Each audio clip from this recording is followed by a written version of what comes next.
দিচ্ছে, ঠিক কিনা? জোরে বলেন ঠিক কিনা? এই জন্যই আমার নবীকে জগতের সর্বশ্রেষ্ঠ নবী হিসেবে ঘোষণা করা হয়েছে, ঠিক কিনা? জোরে বলেন ঠিক কিনা?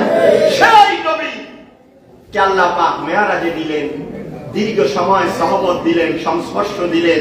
আল্লাহ পাকের বড় বড় সৃষ্টির নিদর্শনগুলো কি করেছেন? অবজারভেশন করাইছেন, দেখাইছেন, পরিভ্রমণ করাইছেন। কেন করাইছেন? আল্লাহ চান তার হাবিব খুশি থাকুক। সুবহানাল্লাহ। আমার নবীর খুশির চিন্তা করছে কে? বলেন, আমার নবীর খুশির চিন্তা করছে কে? সেজন্য আল্লাহ বললেন, হাবিব আপনাকে যত উপরে আনছি, আপনাকে যত দীর্ঘ সময় সহবত দিছি, জগতের কোন নবীরে এইভাবে উপরও আনি নাই, এইভাবে সংস্পর্শ সহবত দেই নাই। সুতরাং এইবার আপনি ফিডব্যাক দেন, আমার সংস্পর্শে এসে, আমার সহবতে এসে আপনি খুশি না বেজার? সুবহানাল্লাহ। আরো জোরে বলেন সুবহানাল্লাহ। কিতাবের মধ্যে লেখেন আল্লাহ তাআলা আমার নবীকে জিজ্ঞাসা করলেন, হাবিব এত উপরে দুনিয়ার কোন নবী পয়গম্বরকে আনি নাই, এত দীর্ঘ সময় সংস্পর্শে রাখি নাই, সহবত দেই নাই, আপনি বলে দেন এখন যে আপনি আমার এই নিদর্শন গুলো দেখছেন, আমার সংস্পর্শ পাইছেন, এইবার আপনি মন খুলে একটু জবাব দেন, আপনি খুশি না বেজার? আল্লাহ স্বয়ং তার হাবিবরে কয়, এত কিছু দেখাইলাম, এত সময় আপনারা আমার কাছে রাখলাম, এখন আপনি বলেন খুশি নাকি? কার সহবতে থাইকা? আল্লাহর সহবতে রাইখা আল্লাহ তার হাবিবরে দিয়ে আপনি খুশি না বেজার? আমার ভাইরা, আমার বাবারা, পর্দার অন্তরালের মা বোনেরা, আমার আল্লাহ তাআলা তার হাবিব তার বন্ধুকে কতটা ভালোবাসে, আর বন্ধু তার উম্মতকে কতটা ভালোবাসে, একটু গভীর মনোযোগ দিয়ে কথাগুলো শুনেন। আল্লাহ জিজ্ঞাসা, হাবিব আপনাকে আমার সংস্পর্শে আনলাম, আপনাকে আমার সহবতে রাখলাম, এবার আপনি আমাকে ফিডব্যাক দেন, খুশি না বেজার? আমার নবী ডাক দিয়া বলে, আল্লাহ তুমি জিগাইলা আমারে খুশি না বেজার, এখন জবাব তো হবে হয়তো খুশি অথবা বেজার, দুইয়ের বাইরে দাও কথা না, দুইয়ের বাইরে কোনো অপশন। কারণ আল্লাহ জিজ্ঞেস আপনি খুশি নাকি? আরে কথা বল, কি জিজ্ঞেসে? খুশি নাকি বেজার? এখন জবাব দিলে দুইয়ের মধ্য থেকে দিতে হইতো খুশি নতুবা। আমার ভাইরা, আমার বাবারা, আমার নবী কেমন দরদি নবী, কেমন কান্নারি নবী, কেমন উম্মত মায়াবী নবী। আল্লাহ জিজ্ঞাসা, হাবিব আপনাকে যত উপরে আনছি, আপনাকে যেইভাবে আমার সংস্পর্শে, সেইভাবে সহবতে দীর্ঘ সময় পর্যন্ত রেখে দিছি, আমার জান্নাত গুলো পরিভ্রমণ করাইছি, এখন বিদায় হয়ে যাবেন, বিদায়ের আগে আপনার কাছ থেকে ফিডব্যাক চাইলাম, খুশি না বেজার? জবাব দেন, আপনি খুশি না বেজার? কিতাবের মধ্যে লেখে গো বাবা, আমার নবী, আপনার নবী, নবী দ্বারা নবী, উম্মত দরদি নবী, কান্নারি নবী, ডাক্তার বলে, আল্লাহ তুমি জিজ্ঞাসা করো আমি খুশি না বেজার? কি বলবো? তোমার কাছে আমার ফিডব্যাক হলো, আমি তোমার সংস্পর্শে, তোমার আরশে, আর আমার গুনাহগার উম্মত জমিনে। আল্লাহ কই জিজ্ঞাসি তোমারে, তুমি খুশি না বেজার?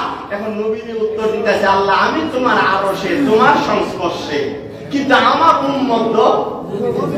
তাহলে এখানে উম্মতের কথা সংযুক্ত করে দিয়েছে নবী, কথা পাই না, কথা বলে ঠিক কিনা? তুমি আমারে জিগাও আমি খুশি না বেজার? আমি তো আছি তোমার সামনে, আছি তোমার সংস্পর্শে, তোমার আরশে দিবে, কিন্তু আমার উম্মত তো জমিন।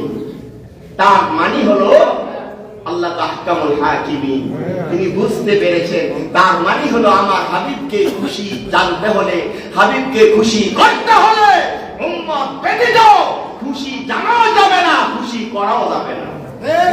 আরো জোরে বল, আরো জোরে বলে ঠিক কিনা? হাবিবের খুশি জানতে হলে, হাবিবকে খুশি করতে হলে একা হাবিবকে খুশি করা যাবে না। হাবিব কার পাগল? আরে কথা বলে কার পাগল? আফসোস করা মামেলা, আমার নবী আল্লাহর আরশে আজিমে, আল্লাহর সান্নিধ্যে, আল্লাহর সংস্পর্শে জান্নাতগুলো পরিভ্রমণ করলেন।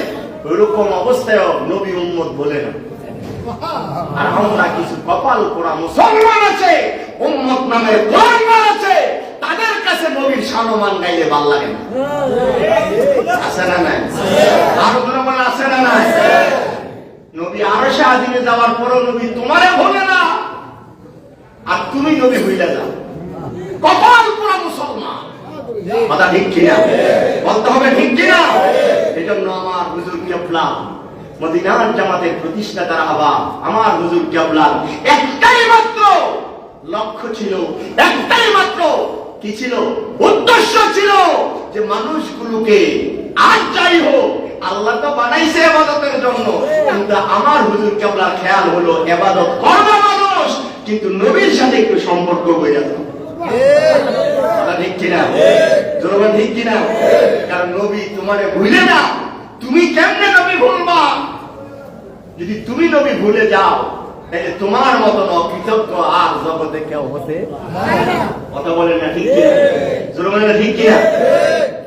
আমার ভাইয়েরা, আমার বাবারা, সেই জন্য আল্লাহ পাকের সহবতের সংস্পর্শে আমার নবী যখন ফিক্রে দিলেন, আল্লাহ আমি তোমার আরশে, আমি তোমার সংস্পর্শে, আমি তোমার সহবতে, আমার গুনাহগার উম্মত জমিনে, তার মানে আমার উম্মত ছাড়া আমি খুশি হয়েছি, এই কথা বলার কোনো সুযোগ নাই। আল্লাহ রাখতে বলেন, হাবিব আমার সংস্পর্শে, আমার আরশ থেকে পরিপূর্ণ খুশি না হয়ে আপনি বিদায় হবেন, এটা আমি আল্লাহর শানে চাই, আল্লাহর শানে চলে না। কথা কোন ঠিক কিনা? আরো জোরে কোন ঠিক কিনা? দান দান আপনাকে আমার সংস্পর্শে, আমার সহবতে আনার পরে যখন জানতে চাইলাম খুশি না বেজার, সেই খুশিতে যেহেতু উম্মতকে সংযুক্ত করেছেন, সম্পৃক্ত করেছেন, ওই সংস্পর্শ, ওই সহবতের জন্য, আপনার উম্মতের জন্য দৈনন্দিন 50 বারের এই মেরাজের ব্যবস্থা করে দিলাম। মেরাজের আলোচনা আমি এভাবেই বলি যে এই মেরাজের সবচেয়ে বড় হাদিয়া, মেরাজের সবচেয়ে বড় শিক্ষা হলো উম্মত নামাজকে পেয়েছে নবীর মাধ্যমে মেরাজ হিসাবে। কথা বল, নবীর মাধ্যমে উম্মত নামাজ পাইছে কি হিসাবে? মেরাজ হিসাবে। যে মেরাজের মাধ্যমে নবী আরশে আজিমে আল্লাহর সংস্পর্শে সহবতে, এই আরশে আজিমে এবং সংস্পর্শে সহবত যদি উম্মত চাও, তাহলে তোমরাও নামাজে দাঁড়িয়ে যাও। সুবহানাল্লাহ। আরো জোরে বলেন সুবহানাল্লাহ। সেই নামাজ কয় ওয়াক্ত? বলেন কয় ওয়াক্ত? যেহেতু উম্মতকে সম্পৃক্ত করছে আল্লাহ খুশি করার জন্য 50 ওয়াক্ত নামাজ দিয়েছেন। 50 ওয়াক্ত নামাজে উম্মত দাঁড়াইব 50 বার আমার সাথে মেরাজে। আমরা মেরাজে না জানতে চাইলাম খুশি না বেজার, আমরা যেহেতু উম্মত ছাড়া খুশি হল না, জান দৈনন্দিন 50 বার মেরাজ। এবার খুশি না হওয়ার কোন আর উপায় আছে? কথা কেন? নবী গেছে জীবনে একবার, সেই একবারের মাথায় আল্লাহ জিজ্ঞেসে খুশি না বেজার উম্মত, সারা নবী খুশি হতে চায় না, এই জন্য উম্মতের জন্য করছে। নবী গেছে একবার, গিয়া উম্মতের জন্য ব্যবস্থা করছে। আরে কথা বলো, খুশি না বেজার? সবাই কোন খুশি না বেজার? নবীর নুরানি চেহারা মুবারকের মধ্যে খুশি প্রস্ফুটিত হয়ে গেল। এবার আরশে আজিম থেকে আল্লাহর নবী যখন বিদায় নিলেন, কিতাবের মধ্যে লেখে, পথের মধ্যে, রাস্তার মধ্যে হযরতে মুসা নবীর সাথে সাক্ষাৎ।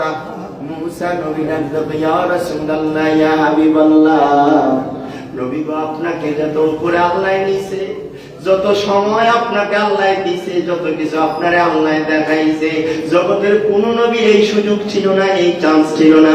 ইয়া রাসূলুল্লাহ, ইয়া হাবিবাল্লাহ, নবী গো আমরা তো জানি আপনি উম্মত দরদি নবী, আপনি উম্মত কান্নারি নবী, আল্লাহর আরশ আরশে আজিমের মেহমান হয়েছেন, কিন্তু আপনার উম্মতের জন্য আরশ থেকে আল্লাহ পাক কি দিয়া দিছে? কারে জিগা? মুসা নবী আমার নবীরে জিগা। আমার নবী তো মুসা, তুমি কি আমারে আদম নবীর মতো নবী মনে করো?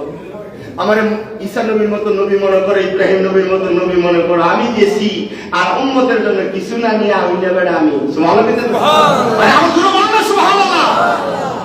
আমি আল্লাহর সান্নিধ্যে ছিলাম একবার, আর উম্মতের জন্য এরকম সান্নিধ্যের ব্যবস্থা করছি। কথা বল, কি কয়বা? আরো যেরকম কয়বা? মানে 50 ওয়াক্ত নামাজে উম্মত দাঁড়াইলো 50 বার মেরাজে। আরো জোরে কর, আরো জোরে বলেন।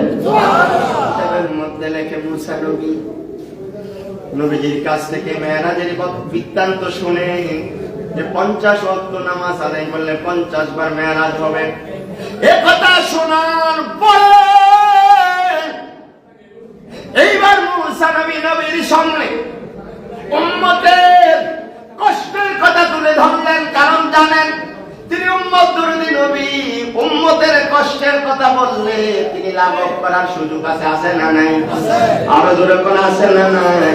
কারণ উম্মতের ক্ষেত্রে নবী বড় দুর্বল। ডাক দেখো, ইয়া রাসূলুল্লাহ, ইয়া হাবিবাল্লাহ, যদিও 50 ওয়াক্ত নামাজ 50 বার মেরাজ, কিন্তু উম্মত তো দুনিয়া নিয়ে এত ব্যতিটা ব্যস্ত হয়ে যাবে, এতটা কমজোরি হবে, উম্মত এতটা পেরেশান হয়ে যাবে। দৈনন্দিন 50 ওয়াক্ত নামাজ পড়া উম্মতের পক্ষে বড় কষ্টকর হয়ে যাইব। কি গো কথা বলা, কি গো? কে কষ্ট পাইব? উম্মতে। এই কষ্টের কথা তুলে ধরতেছে কার সামনে? উম্মত দরদি নবীর সামনে। সুবহানাল্লাহ কইতেন না? আরো জোরে কর না। দরুদ শরীফ পড়েন, আল্লাহুম্মা সাল্লি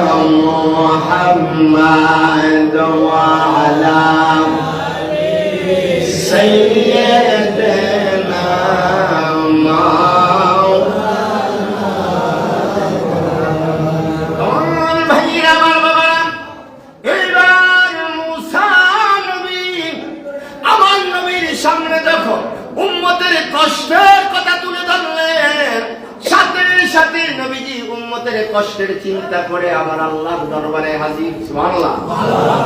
কারণ কষ্ট শুনছে কার? উম্মতের। উম্মতের কষ্ট হবে, এই ব্যবস্থা করব, এটা তো নবী হিসাবে মানায় না। সাথে সাথে আরশ আজিমে আল্লাহর দরবারে হাজির হয়ে গেলেন। আল্লাহ বুঝে কি বোঝে না? জানে কি জানে না?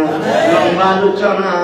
মেরাজের মাস, রজবের মাস আসলেই আপনারা এই আলোচনাগুলো শোনেন, কিন্তু শুনলেই তো হবে না, শোনা থেকে কিছু আমল করার একটু দীপ্ত শপথ করা লাগবে। রাজি আছেননি? আরো যখন রাজি আছে কি না? বছরের পর বছর রজবের মাস আসে, কিন্তু আমরা এই রজবের মাসের শিক্ষা, নবীজি আল্লাহর পক্ষ থেকে যে হাদিয়া, সেই হাদিয়াকে যথাযথ গ্রহণ করতে পারি না। এই জন্য আমি এই আলোচনাটা একটু আপনাদের সামনে তুলে ধরতে চাই। এবার আল্লাহ পাকের কাছে যখন নবীজি গেলেন, আল্লাহ বুঝতে পারছেন যে নবীর উম্মতের জন্য দৈনন্দিন 50 ওয়াক্ত নামাজ বড় কষ্ট হবে। বলেন বড় দিছে পাস কমায়। আপনারা জানেন, ছোট করে বলছি, এভাবে পাস গেলেই পাস, গেলেই পাস, এভাবে দেখতে দেখতে কয়বার? বলেন কয়বার? 9 বার। 45 ওয়াক্ত নামাজ কমে এবার 5 ওয়াক্ত নামাজ নিয়ে নবী বিদায় পাচ্ছেন। আল্লাহ পাক ডাক দিয়ে বলেন, হাবিব, আপনার খুশির জন্য, আপনার মেরাজ করানোর জন্য, উম্মতের জন্য 50 বার মেরাজের ব্যবস্থা করেছিলাম। উম্মতের পক্ষে কষ্টকর হবে বিধায় আপনার উম্মতের দিকে তাকায়া আপনার সম্মানের 45 ওয়াক্ত নামাজ কমায়া এখন 5 ওয়াক্ত দিলাম। খুশি না বেজার? আপনি যেমন চাইছেন আমি তো তেমনই করছি, এবার খুশি হইতে তো আর কোনো আপত্তি কথা পায়। আল্লাহ রসুল যেমন চাইছে আল্লাহ তো কথা বলে, আল্লাহ তো তাই করছে। এখন যদি নবীকে আল্লাহ জিজ্ঞাসা করে আপনি খুশি না বেজার, উত্তর কি খুশি। কথা বলে উত্তর কি কিন্তু আমার নবী আপনার নবী, নবীদের নবী, নবী কোলের সম্রাট রহমাতুল লিল আলামিন নবীকে যখন আল্লাহ জিজ্ঞাসা করছে হাবিব আপনি খুশি না বেজার, আপনার উম্মতের চিন্তা করে আপনি 50 থেকে কমায়া 5 নিয়ে যাচ্ছেন, আপনার দিকে তাকাইয়া 5ই আমি করে দিলাম। এমন সময় আমার নবীজির নূরানী চেহারা মুবারকের দিকে যখন আল্লাহ পাক দৃষ্টি দিলেন, দেখতে পাইলেন নবীর চেহারার মধ্যে খুশির কোনো ছাপ দেখা যায় না। কেমন কেমন জানি একটু চিন্তিত মনে হয়, কেমন জানি একটু পেরেশানি মনে হয়। ডাক দিয়া কয় হাবিব ব্যাপার কি? আল্লাহ আপনি দিছিলেন 50, উম্মতের অপরাধ উম্মতের কষ্টের চিন্তা করে আমি নিয়ে যাইতেছি 5, এই চিন্তায় আমি আসি, আপনি দিছেন 50 আমি নিতেছি 5, এটা কেমন হইতাছে? সুবহানাল্লাহ।